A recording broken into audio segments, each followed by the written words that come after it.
Zapper dumples and filth. In some ways, Night City never changes.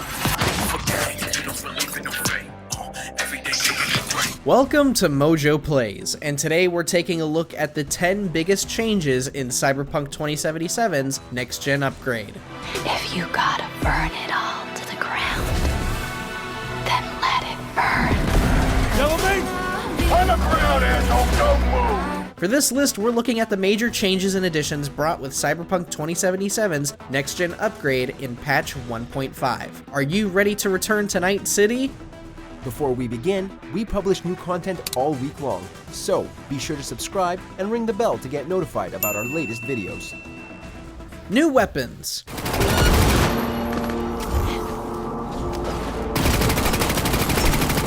Upon booting up your freshly updated copy of Cyberpunk, you'll immediately get a text message from Wilson that he's having a sale at Second Amendment. A handful of new guns and attachments have been added to his inventory, all there for you to play with to your heart's content. The two new weapons are a new power assault rifle, the Dara Polytechnic Umbra, and a power SMG, the Budget Arms Guillotine. There are 4 new scopes you can equip on a variety of weapons to suit your needs, and 10 new muzzles. If you're not spending a lot of time near V's original apartment in Mega Building H10, then you can also find all these items as loot and drops. God damn it!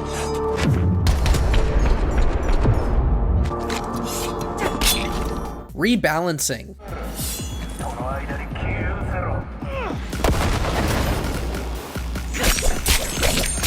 The combat in the base game had issues to say the least, but the latest patch has aimed to rebalance the entirety of combat, tweaking weapons, mods, cyberware, armor, and even overhauling the skill tree. Former boosts to critical chance have been significantly nerfed now, so you won't be able to stack crit buffs or one-shot bosses like you could before. The changes to the skill tree are in fact so extensive that you'll have to reassign all your attribute points. Many useless skills have been removed while new ones have been added, thanks to CDPR's 14 months of player feedback from the original release. These changes also expand to NPCs, and you'll see enemies using some attacks and cyberware against you more than they used to.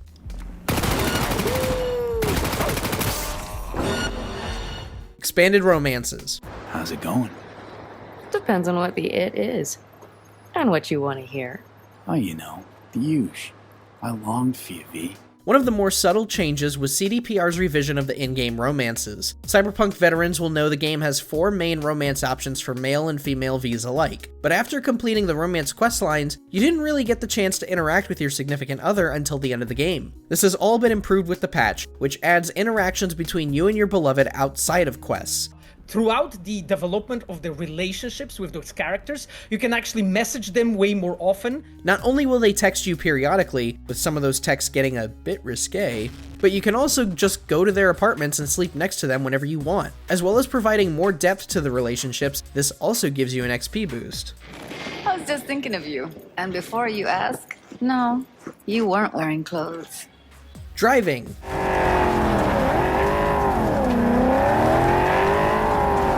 Okay, I get it. I was pretty much the only person who thought the driving in Cyberpunk was better than GTA. I personally still stand by that. The rest of the MojoPlays team, fair enough. Not everybody does driving games, not everybody deals with cars in general in video games, that's fine. I get it. I understand people didn't exactly like the driving. CDPR has definitely listened to you and many other people who have criticized the driving and has overhauled the system. Now you can drift, do donuts, and much, much more. This means there's more of a skill level to driving where there wasn't much before, making the game's races more fun and challenging. Just driving around Night City feels better now. CDPR isn't done updating the game, and we're sure more vehicles will be added in the future, and we can't wait to check them out when this happens.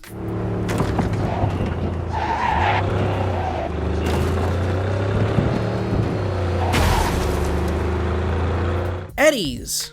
But not only combat is rebalanced, but also economy in the game. So you rewards are bigger, you get more cash. Though it was never particularly hard to get eddies in Cyberpunk, it did take a while of grinding through NCPD encounters and repetitive gigs to get what you needed to buy a new car or a piece of flashy cyberware. But the costs of cars and cyberware have now been reduced, making them easier to get. You'll also get more money from doing side quests and other in-game events, so you won't be working your way through boring side activities just to get a mid-range car from a fixer. This should also make it easier to buy any new cars or pieces of cyberware when they drop in future DLCs. It's a small change, but it will certainly only increase your enjoyment of the game. In some ways, Night City never changes. Apartments.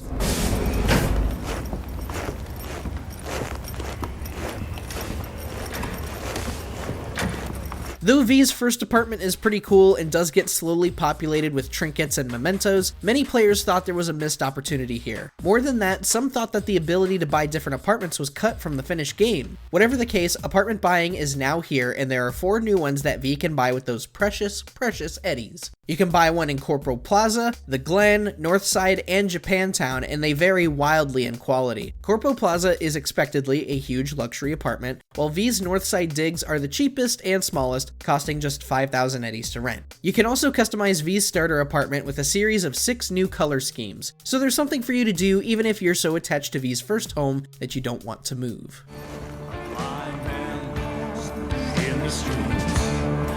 Performance. But behind the blinding lights and all of the rot, you might just discover a beauty that can only be found here. Even for high-end hardware, Cyberpunk has proven a difficult game to run, and even if you've got the most expensive, most powerful hardware on the market, you still might have encountered a ton of bugs. CDPR has slowly but surely been fixing the bugs, and has now boosted performance with this latest upgrade on consoles. Now, the PlayStation 5 and Xbox Series X versions run at a relatively steady 60 frames per second in performance mode. There are some dips here and there, but you're not going to have the severe FPS drops that used to be standard when playing the game. If you turn ray tracing on, however, you're only going to be locked in at 30. Heard whispers Master bit the concrete. Nicely done. Gig sealed. Your boy Dino needs a drink. Later, V. Change your look. Possibly the most conspicuous omission in the base game was the total lack of a way for V to change their appearance outside of the character creation screen. Sure, you could equip different cyberware and some of it would bring cosmetic changes, but you couldn't cut or dye V's hair, for example. In a game all about body modification, this absence was completely absurd. Luckily, CDPR has now fixed this, and you can change V's look at a mirror in any of the in-game apartments. These can be either the apartments you've bought or the apartment your love interest eventually gives you access to when you complete their romance. You can now change V's hairstyle, hair color, and eyes whenever you want.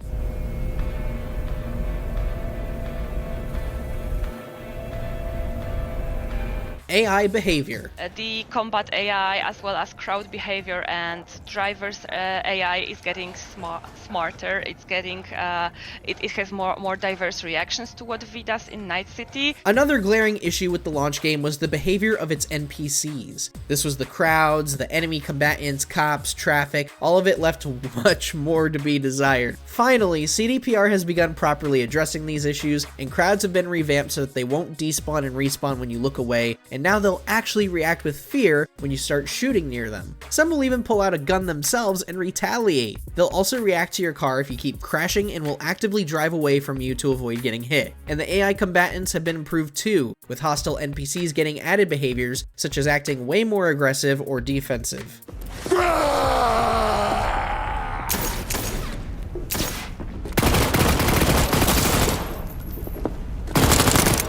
Ray tracing. City of dreams, city of gang.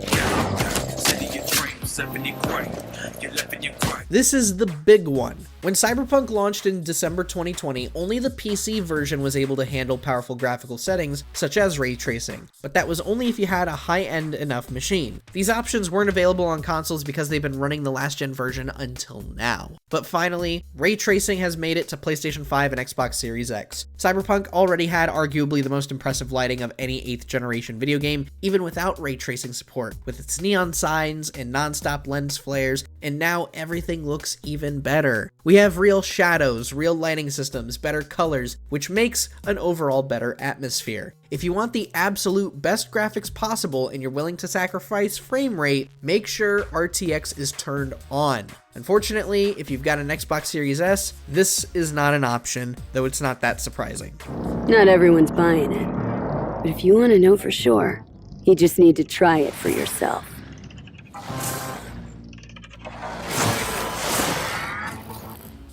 Check out these other great clips from MojoPlays, and be sure to subscribe and ring the bell to get notified about our latest videos.